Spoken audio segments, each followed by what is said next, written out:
É um texto conhecido e, como eu sempre digo para vocês aqui, textos conhecidos são sempre um problema, que por serem conhecidos, a gente tem a impressão que tirou dele tudo que ele pode tirar, e a Bíblia nunca é assim, né? Diz assim, Jó 1:1. Na terra de Uz vivia um homem chamado Jó. Era homem íntegro e justo.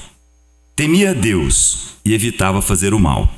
É uma história conhecida, eu vou pular e vou dar uma olhada com vocês no versículo 5.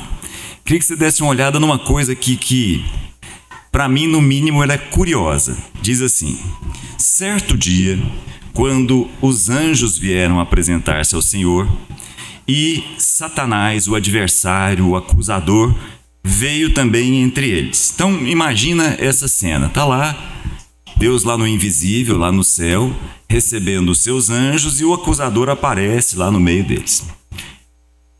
De onde você veio? Presta atenção nisso. O Senhor perguntou a Satanás. Satanás respondeu ao Senhor, de perambular pela terra e andar por ela. Então o Senhor disse a Satanás, reparou no meu servo Jó? Não há ninguém na terra como ele, um homem íntegro e justo, que teme a Deus e evita fazer o mal. Olha essa cena, assim, tenta imaginar, né? Deus conversando com o acusador, com Satanás, com o adversário, e aí Deus vira assim, você reparou no meu servo Jó? Não há ninguém tão íntegro, tão justo e que teme a Deus. Tu não acha estranho Deus falando isso? Parece que Deus está falando na terceira pessoa. Vocês não têm essa impressão, não? Não sei quem da época do Pelé, quando o Pelé ia dar uma entrevista, ele não falava eu. Não sei se vocês lembram disso. Ele fala, não, porque o Pelé fez isso. Ele falando, né? Era tão engraçado. Me lembra um dos meus filhos, meu filho do meio, quando ele fazia alguma bagunça, muito pequenininho, quando ele era ali por volta de uns 3, 4 anos, talvez até um pouco menos, ele fazia alguma bagunça, alguma coisa errada, a gente perguntava para ele assim, quem fez isso? Ele, o Luca, como se não fosse ele, né? Aqui eu tenho uma sensação muito semelhante, Deus falando, você reparou no meu servo Jó? Não há ninguém que teme a Deus, ele não fala ninguém que teme a mim. Não é curioso isso? Só que eu queria que você prestasse atenção num jogo de palavras aqui, que é o meu objetivo com vocês aqui hoje. Volta no versículo 5, versículo 6. Certo dia, os anjos vieram apresentar-se ao Senhor. Estão percebendo Senhor aí com letra maiúscula? Beleza. Senhor com letra maiúscula é um nome de Deus que nós traduzimos assim. As versões que foram traduzidas depois da reforma chegaram para nós dessa forma. Na verdade, essa palavra não é Senhor. Essa palavra é um conjunto de 4 letras. Muito difícil de ser traduzido. Provavelmente a melhor forma de ser traduzido é a forma como o próprio Deus disse a Moisés. Olha, o nome pelo qual vocês me chamarão daqui para frente é aquele que é o que é. Aquele que é o que é virou um tetragrama. Esse tetragrama foi traduzido para nós com esse Senhor de letra maiúscula aí. Entenderam? Vou repetir. Até Abraão, Isaac e Jacó, Deus falava com as pessoas e se apresentava na forma de El. Então, por exemplo, quando Deus fala com Moisés, muito tempo depois de Abraão, Deus diz assim, Moisés, é o seguinte, eu me apresentei a Abraão como El Shaddai, como o Senhor Deus Todo-Poderoso. Mas a você, Moisés, e ao povo que está aqui, eu me apresento com o meu nome daqui para frente e de eternidade a eternidade. Qual é o meu nome? Aquele que é o que é, que nós traduzimos como o Senhor. Então agora vamos reler o texto. E aí você preste atenção junto comigo em quantas vezes essa palavra Senhor com letra maiúscula vai aparecer em 2 versículos aqui. De novo, os anjos vieram apresentar-se ao Senhor. E Satanás também veio entre eles. O Senhor, aquele que é, perguntou a Satanás, de onde você veio? Satanás respondeu, ao Senhor, àquele que é, de perambular pela terra e andar por ela. Então, o Senhor, aquele que é, reparou no meu servo Jó?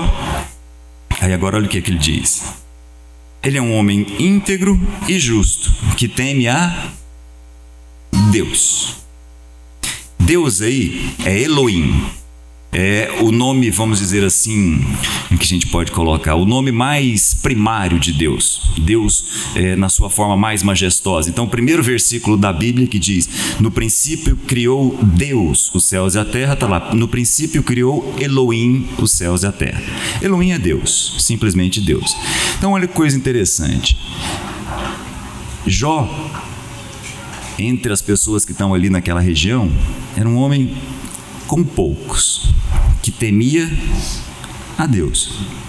No entanto, quem está falando aqui é Deus se apresentando de uma forma totalmente diferente. Pelo menos, talvez isso seja diferente para o próprio Jó. Ele está se apresentando como aquele que é o que é. Muito bem, eu vou abrir um parêntese e já volto aqui com vocês. O livro de Jó faz parte dos livros da sabedoria. Então, vou abrir um parêntese em Jó, já volto com vocês nesse lugar. Queria te convidar para ir em Provérbios, capítulo 1. Provérbios é o primeiro livro da literatura de sabedoria. E aí ele vai dar para a gente algumas noções aqui, de alguns nortes a partir dessa curiosidade. No mínimo, uma curiosidade. Provérbios, capítulo 1.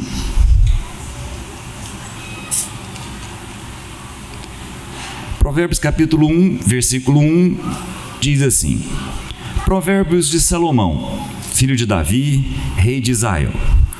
Esses provérbios ajudarão a adquirir sabedoria e instrução. O que está aqui nesse livro, no livro de Provérbios, vai ajudar a compreender as palavras que dão entendimento, vai ajudar a receber instrução para proceder com sensatez, fazendo justiça, juízo e retidão. As palavras que estão aqui nesse livro ajudarão a dar prudência aos ingênuos e conhecimento e bom senso aos jovens.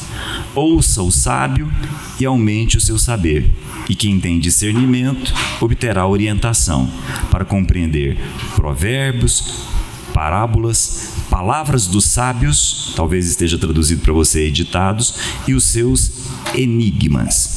O temor do Senhor é o princípio do conhecimento, mas os insensatos desprezam a sabedoria e a instrução. Sempre que os livros de sabedoria vão tratar desse assunto, eles vão apresentar para a gente, quer seja Jó, quer seja Eclesiastes, quer seja Provérbios, eles vão apresentar para a gente 4 tipos de ser humanos, 4 arquétipos, 4 modelos, 4 paradigmas humanos em toda a história da humanidade. O primeiro deles é o jovem, ou como o livro coloca aqui muitas vezes, porque é uma poesia, então são várias palavras para dizer a mesma coisa. O inexperiente, o nécio. Então, esse é um dos arquétipos dentro da sabedoria. Joia. Dentro da sabedoria tem um outro arquétipo, do sábio. O principal arquétipo do sábio é o próprio Salomão, mas na verdade o livro ou os livros da sabedoria, todos eles vão ajudar as pessoas a adquirir sabedoria e ser sábio. Sábio dentro da cultura judaica é quem sabe viver, quem aprendeu o sentido da vida e vive a favor do próprio sentido da vida. Mas tem 2 outros arquétipos, 2 outros modelos. Um é o do insensato, ou se você quiser, dependendo da sua versão, o tolo ou o estúpido, tanto faz. E tem um quarto arquétipo que é da pessoa má, do ímpio, daquele que faz exclusivamente o mal. Esse quarto é fácil, não precisa nem tocar nele porque ele é óbvio. O maldoso é óbvio. Agora, o insensato, ele é um perigo. Porque o insensato, ele não é mau, só que ele tem um problema. Ele acha que entendeu a verdade. E aí ele se torna um ser humano impermeável. Eu vou repetir. Dentro da sabedoria tem lá o jovem, que é aquele que a gente pode dizer assim, é a folha em branco, é aquele que está pronto para conhecer e aprender a respeito da sabedoria. Tem o sábio, ok, são fáceis esse. E tem aquele que acha que entendeu de tudo. E aí ele se torna, imagina um sofá que você impermeabiliza. Imagina um sofá que você impermeabilizou para não sujar. Aí cai uma taça de vinho sobre o sofá. O que acontece com essa taça de vinho? Simplesmente escorre e não entra. Esse é o insensato. Ele é impermeável. E o que é pior, ele é convicto. Ele tem absoluta certeza. Por isso, a Bíblia vai chamá-lo de insensato, de tolo ou de estúpido. Ele não é o mal. O mal é óbvio. Ele não. Ele acha que está completamente certo. Só que ele tem um problema. Ele não dá ouvidos à sabedoria. Entenderam a diferença? Muito bem, ele não é o sábio. Porque o sábio dá ouvidos à sabedoria. O sábio não parte do pressuposto de que é sábio. Muito bem. Nesse sentido, a sabedoria tem as suas armas, ela tem as suas ferramentas. A sabedoria, para tirar o jovem dessa folha em branco e levá-lo à sabedoria, para tirar um insensato desse lugar e levá-lo à sabedoria, ele tem as suas ferramentas. As ferramentas são essas que estão aí no versículo 6. E aí a gente tem que ter muito cuidado em ler. As ferramentas são provérbios, parábolas, palavras dos sábios e os seus enigmas. Então vamos lá. O livro de Provérbios, como o próprio nome está dizendo, é uma coletânea de provérbios. O que são os provérbios? Os provérbios são o acúmulo da observação do sábio a respeito da vida e a expressão dela de uma forma que a gente possa lembrar. Esses são os provérbios, ou se você quiser, os ditados. Todas as culturas têm ditados, concordam? Toda cultura tem, todas elas, quer seja na língua portuguesa, na língua inglesa, na língua árabe, toda cultura tem ditados. O que são os ditados? São a sabedoria popular percebendo algumas coisas e dizendo isso de uma forma que a gente possa lembrar. Por exemplo, que ditado a gente podia lembrar aqui? De grão em grão, a galinha enche o papo, não é isso? O que a sabedoria popular está querendo dizer? Que aquele que vai guardando aos poucos vai acabar chegando ao que é suficiente. Concordam? Muito bem. Essa é a sabedoria popular. A sabedoria bíblica usa a mesma ferramenta. O sábio vai discernindo no Espírito Santo realidades invisíveis e expressa essas realidades em pequenas frases que a gente pode lembrar. Por exemplo, quando o sábio fala no livro de Provérbios a respeito do preguiçoso, ele vai falar a respeito do preguiçoso e ele vai colocar isso de uma forma que a gente possa lembrar. Ele vai falar do amigo no livro de Provérbios. Ele vai falar isso de uma forma que a gente possa lembrar. Se você não se lembra, leia para lembrar. O livro de Provérbios vai falar a respeito do generoso. Vai falar a respeito do arrogante. E ele vai expressar isso com uma frase pequenininha para que a gente possa guardar. Isso são, primeira coisa, a primeira ferramenta da sabedoria. São os provérbios, que vão dizer para a gente as palavras dos sábios. Na sua versão aí talvez esteja ditados dos sábios. No meio do caminho tem parábolas. Uma outra ferramenta que o sábio tem são as parábolas. O que é uma parábola?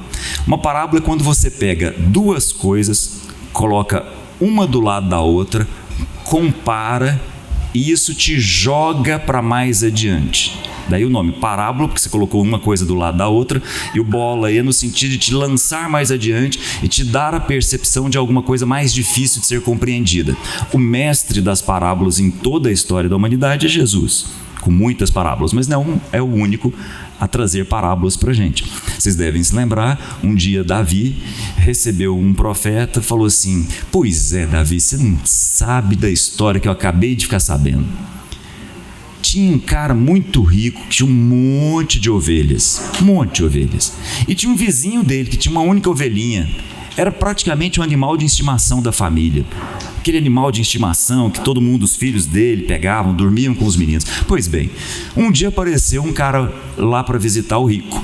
E o rico, ao invés de matar uma das suas ovelhas e fazer um banquete lá para a pessoa que ele estava recebendo, ele pegou aquela única ovelhinha do vizinho, matou e fez o banquete para a família, pro visitante. Aí o Davi, que coisa absurda.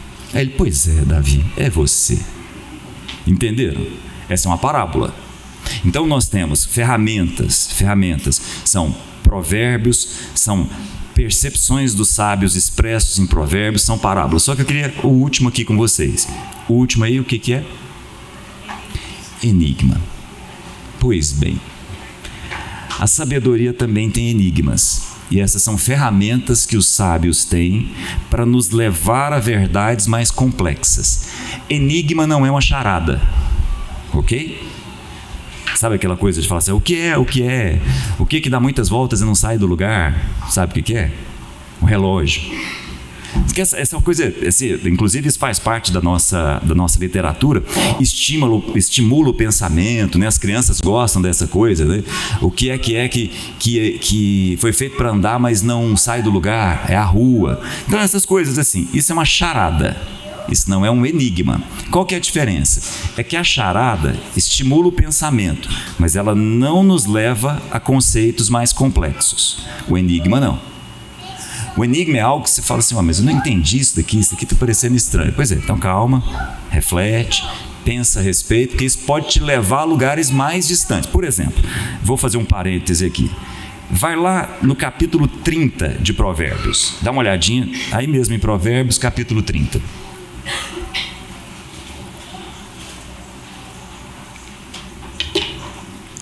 Vou dar alguns exemplos de enigmas, mas eu não vou entrar neles aqui. Provérbios capítulo 30. Olha um enigma que o sábio coloca para a nossa reflexão. Há 3 coisas misteriosas demais para mim.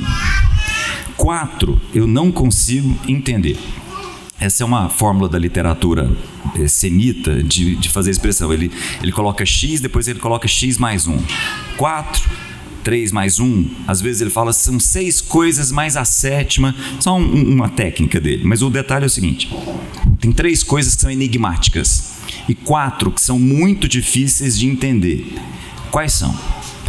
O caminho do abutre no céu, o caminho da serpente sobre a rocha, o caminho do navio em alto mar e o caminho do homem com uma moça.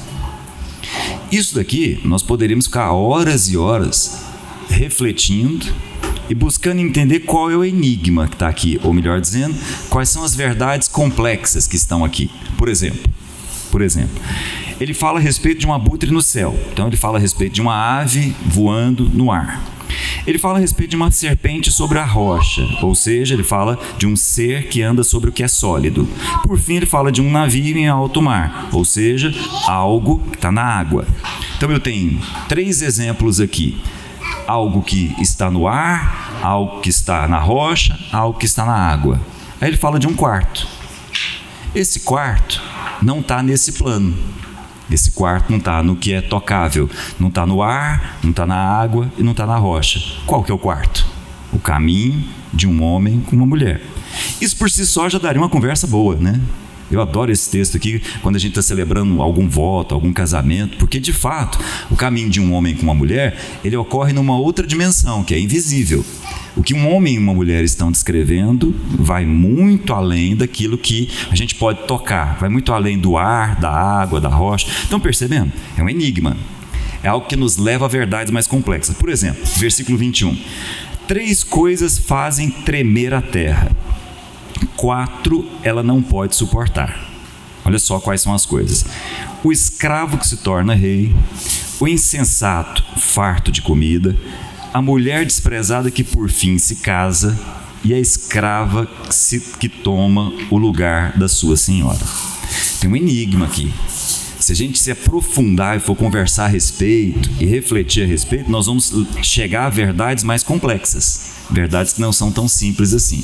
Mas então, voltando com vocês aqui,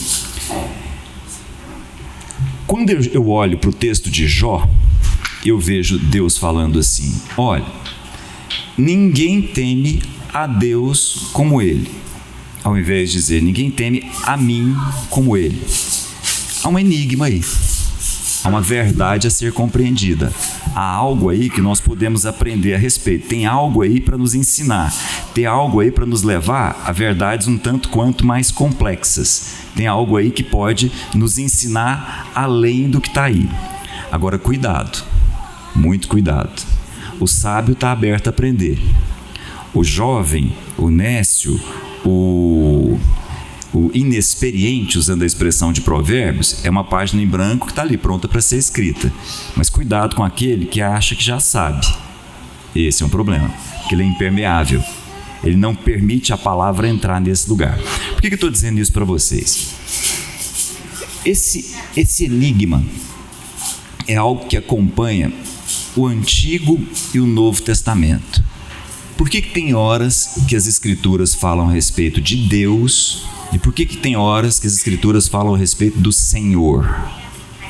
repetindo, Senhor aí é Yahvé, é aquele que é o que é. Por que tem horas que a Escritura fala a respeito de Deus como o Criador, o Todo-Poderoso, o El Shaddai? Por que tem horas que ela escreve apresentando esse mesmo Deus, esse mesmo Criador como Yahvé? E esse é o nome pelo qual Deus escolheu ser chamado. Olha só que coisa interessante. Deus, ao conversar com Moisés, não falou para ele assim: daqui para frente você me chama de El Shaddai. Não. Daqui para frente você me chama de Deus Todo-Poderoso. Não. Daqui para frente você me chama de aquele que é o que é. Que nós, infelizmente, traduzimos por Senhor, que dá uma noção de hierarquia, né? Me parece que esse é o mesmo enigma que Jesus trabalha na cruz. Então, vou me lembrar, junto com vocês, não precisa abrir, depois você dá uma olhada lá nos evangelhos. Há um determinado momento, como nós todos sabemos, que Jesus está na cruz, ele diz algumas coisas. O texto de Mateus diz que entre meio-dia e 3 horas da tarde, ficou tudo escuro como se fosse noite. Olha essa cena. Meio-dia, o dia devia ser o dia de sol mais forte. Entre meio-dia e 3 da tarde, entre a hora da crucificação e da morte, ficou tudo escuro. Por volta de 3 horas da tarde, Jesus bradou, Jesus gritou, Jesus falou em voz alta: Eli, Eli, lema sabachthani, que significa: Deus meu, por que me desamparaste? As pessoas estavam ali ao redor e falaram: mas ele está chamando por Elias. Perceba, ele está falando Elohim, Elohim, Deus, por que me abandonaste? Talvez você não saiba, Jesus está recitando o Salmo 22. Ele começa desse jeito, não sei se você sabe disso, mas o Salmo 22 é um salmo que é exatamente essa citação de Jesus. É um salmo que diz assim, além de começar com Deus meu, porque me desamparaste, o Salmo 22 diz assim: um bando de homens me cercou, perfuraram as minhas mãos e os meus pés. Olha que coisa. Quase 1000 anos antes da crucificação, Jesus está na cruz e fala: Eli, Elohim, Elohim, por que me desamparaste? E aí ele vai citar o salmo, um salmo que fala exatamente de um ser humano que teve mãos e pés perfurados. E mais, no mesmo salmo, depois em casa você dá uma olhada, no 22 lá, ele diz assim: esse ser humano teve as roupas divididas e as pessoas lançaram sorte sobre a minha roupa. Esse ser humano teve as pessoas passando por ele, balançando a cabeça e falando assim: mas cadê o Deus dele? Quase 1000 anos antes de Jesus. Então eu tenho comigo que Jesus está trabalhando o mesmo enigma, exatamente o mesmo enigma.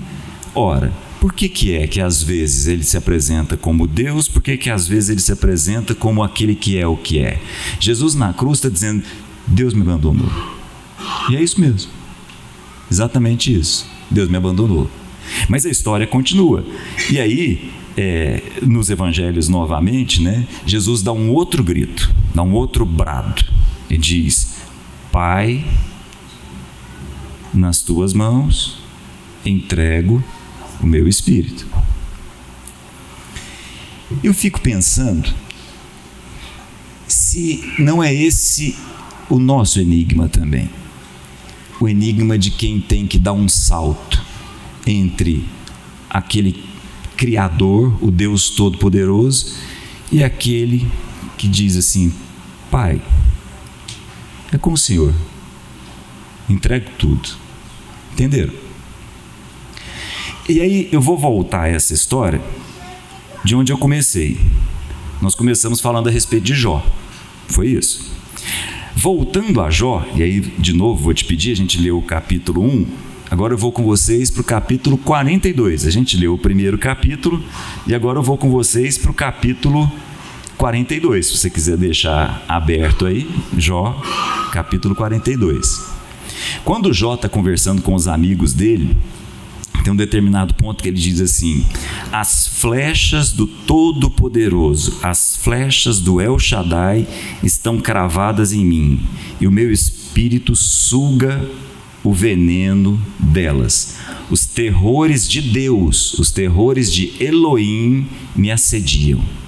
Aí ele diz assim: se eu fosse atendido no meu pedido, se Elohim, se Deus me concedesse o que eu anelo, se Elohim, se Deus se dispusesse a esmagar-me e soltar a mão e me eliminasse. É uma poesia, é lindo, o Jó tem que ser lido com muita calma, com muita paciência, mas perceba que ele só fala a respeito de Deus. Ora, que eu queria mesmo que Deus atendesse meu pedido, que Ele me esmagasse, mas Ele me deixasse morrer. Ele já me esmagou mesmo, então pelo menos que Ele solte a minha mão e me deixe morrer. E o tempo todo, as flechas do Todo-Poderoso me atingiram, e o meu corpo, a minha alma, o meu espírito suga o veneno que vem de Deus. O tempo todo ele vai falando com as pessoas que estão ao redor dele ali a respeito de Deus. Mas aí no capítulo 42, perceba a diferença. Então Jó respondeu, o que está aí? Então Jó respondeu a Deus? Não. Então Jó respondeu àquele que é o que é. Ele responde o quê? Sei que pode fazer todas as coisas, nenhum dos seus planos pode ser frustrado. Tu perguntaste: quem é esse que obscurece o meu conhecimento, o meu conselho sem conhecimento? É certo que falei coisas que eu não entendia, coisas maravilhosas demais que eu não conhecia. A partir de agora, quando Jó fala com Deus, ele não fala mais com Elohim. Agora ele só fala com aquele que é o que é. Agora Jó dá um salto. Agora Jó entendeu o enigma. Jó agora captou as coisas que eram maravilhosas demais para ele, ele não entendia. Ele captou que Deus é mais do que Deus. E Deus nunca fez questão de ser Deus. Deus sempre se apresentou como aquele que é o que é.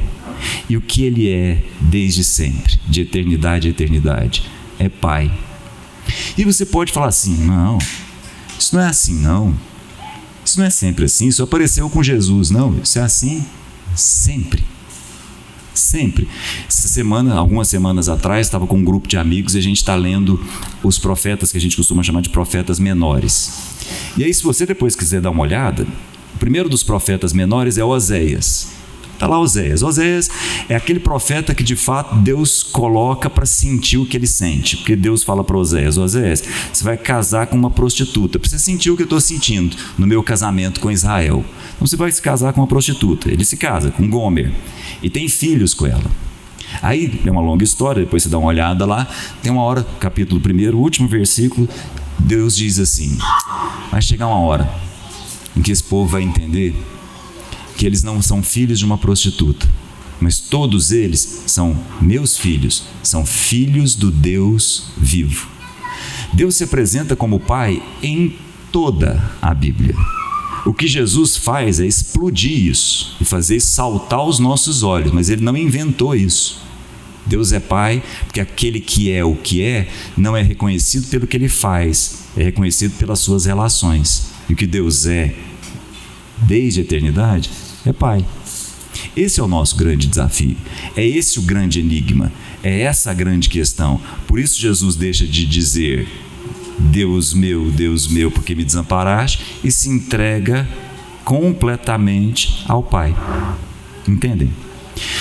Esse é um ponto, gente, que vira completamente a chave nas nossas vidas em diversos aspectos. Eu estava em Salvador nessa semana conversando com um grupo de empresários, jovens empresários, maior parte deles na área de construção, que é a minha área.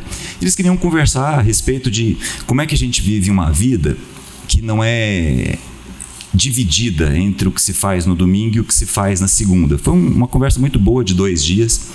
E aí um dos jovens me chamou para uma conversa à parte, foi me falar a respeito da realidade da família dele e da empresa familiar. Ele é a segunda geração de uma empresa familiar de construção em Salvador. E aí fui fazendo uma série de perguntas, uma conversa muito boa, trocamos muita coisa boa. Aí num determinado ponto ele falou assim: mas eu enfrento muitas dificuldades, porque, você sabe, né? Meu pai, minha mãe, meu irmão mais velho, eles não são convertidos. E aí continuamos a conversa. Foi longe. Aí eu falei: bom, agora vamos voltar no ponto que você colocou lá atrás. Por que a gente faz essa separação? Por que a gente chama uns de convertidos e outros não? Entendem? O nosso desafio não é converter as pessoas. Esse não é o nosso chamado. Nosso chamado é para apresentar para todas as pessoas o Pai. Nosso chamado é o mesmo de Jesus. Quem vê a mim, vê Deus. Não. Quem vê a mim, vê o Pai. Porque há um só Deus e Pai de todos. Então o nosso desafio, conversando com ele, é que você converse com seus pais não como quem espera deles uma conversão, mas como quem enxerga neles a mesma família que só tem um pai. Então não converse com eles a partir de agora como se você estivesse num lugar e eles estivessem fora desse lugar. Converse com eles a partir de agora, a partir do mesmo lugar. Qual lugar é esse? A família, em que há um só Deus e Pai de todos. Se tem uma coisa que é perda de tempo, mas assim, muita perda de tempo, e os evangélicos de uma forma geral perdem muito tempo com isso, é falar a respeito de Deus, principalmente nesse país. O que não falta nesse país é saber de Deus. O que esse país não tem convicção, não tem consciência, não discerniu ainda, é que há uma diferença grande entre o Deus que desampara e o Pai que recebe seu Espírito. Entendem? Essa coisa de conversar com as pessoas que estão ao nosso redor, querendo provar a existência de Deus, é de uma profunda bobagem, profunda perda de tempo. Se a pessoa tem muito argumento, se a pessoa é cheia de argumentos mesmo, e pega uma pessoa frágil intelectualmente, você consegue provar a existência de Deus. E o inverso também é verdadeiro. Você pega uma pessoa com muitos bons argumentos, muito bem organizada intelectualmente, e ele também consegue provar a não existência de Deus. E os dois, no fundo, são sem sentido.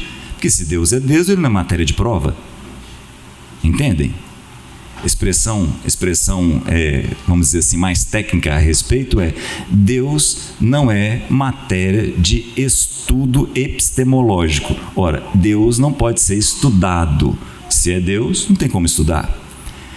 Mas veja, é uma conversa que não chega a absolutamente lugar nenhum. Isso não leva ninguém a lugar nenhum. O que leva alguém a algum lugar é uma pessoa que olha para você e fala: puxa, vi o Pai. Quem vê a mim, vê o Pai. Então nós conversamos com as pessoas e explicamos para ela que não há dois deuses. Só há um Deus e Pai de todos. Expressão de Paulo em Efésios, em Coríntios. Depois, se você quiser, você olha isso com mais calma. Há um só batismo, há um só corpo, há uma só fé e há um só Deus e Pai de todos. Não há dois. O diabo não é pai de ninguém. É bom que a gente entenda isso. Quando o filho mais novo retorna para casa, a grande dificuldade do pai é que o irmão mais velho não tivesse dúvida de que esse teu irmão estava perdido. Beleza, ele estava perdido, mas ele não deixou de ser seu irmão, em hora alguma. E eu não deixei de ser pai dele. A nossa conversa com as pessoas ao nosso redor, e o Espírito nos ajuda a fazer isso, é colocar na boca deles o que o Espírito colocou na nossa. O que o Espírito colocou na nossa boca e nos dá a convicção de quem nós somos? De que nós oramos. O Pai é nosso. Esse é o nosso Pai. Então, o grande desafio, o grande enigma não no sentido de uma charada, o sentido de uma verdade complexa que nos leva mais adiante, é essa: o dia em que nós conversamos com Deus, não a partir daquilo que Ele pode fazer, mas a partir da relação que Ele colocou em nós. Porque todos aqueles que dizem Abba, pai não podem dizer isso senão pelo Espírito de Deus que está nele.